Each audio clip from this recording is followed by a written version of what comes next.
Walkthrough, Part 29 Observatory, Save 29. Once you've had your fill of visions, head up the stairs. Sarah pulls a lever, which raises the stairs so you can access the upper part of the observatory. Leap across the gap and go to the left to grab a retrieve. Now head right and leap to the flagpole. You need to get to the balcony above, which you can do by swinging to a flagpole, turning around, swinging to the next, and so on until you reach the balcony. Take a look out at the room. There are 8 colored orbs, representing the 8 known planets. Pluto had not been discovered during this time period. You'll also see an orb on the platform you're on. The orb has a handle which you can use to turn it. This turns the planetary orbs. This is, of course, not the only orb gear in the room, so prepare yourself for another fun puzzle. Turn the orb clockwise 3 times. You'll hear it click each time. Hop onto the bar and you will be able to swing your way straight across the room, grabbing onto the cylinder that hangs in the center of the room as you go. Continue to vault until you are on a platform with the next movable orb. Move this orb clockwise 3 times. Hop onto the bar at the edge of the platform and swing back to the cylinder in the center of the room. Look for the platform with the white tile on the wall and a lever hanging from the ceiling. You can get to this now, leaping off the cylinder to a bar and then swinging to the lever. As you pull it down, the planetary orbs spin in a seemingly random order. Don't worry, this is what you want. Jump to the wall, pressing the tile on your way down. This produces several concrete platforms along the wall.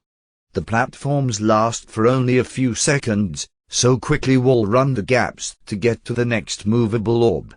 Do not move this orb, it's right where it needs to be. Use the bars to return to the center cylinder. To the right you should see the final platform you've yet to visit. Swing on over and grab the lever. This opens the gate below.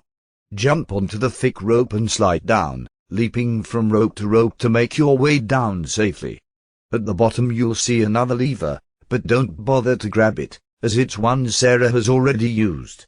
Head through the door and into the next booby-trapped room. To one side is a water fountain guarded by 2 spiky poles. They are easy to sidestep, so go ahead and freshen up before moving on. When you're ready, head to the edge of the first trap. There are dual sliding blades on either side of the corridor. To avoid, choose one side, wait for the blades to recede and then run. When the blades appear again, roll under them, up and jump, and continue forward. Wait for the spiked log to swing overhead, then run the wall. You'll grab the edge of the pit. Pull yourself up and enter the second part of the booby-trapped hallway.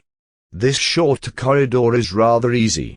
Run along the left wall to avoid the sliding blade and the spiky floor. See the yellow tile on the floor? Wait for the blades to pass, then step on the tile and move back before the blades reappear. Head through the door into the final stretch of hallway. Pull back the lever on the wall to open the far gate for a short bit of time. Go against the left wall, rolling under the blades as they come and then under the door. Before you can save, you'll need to survive another battle.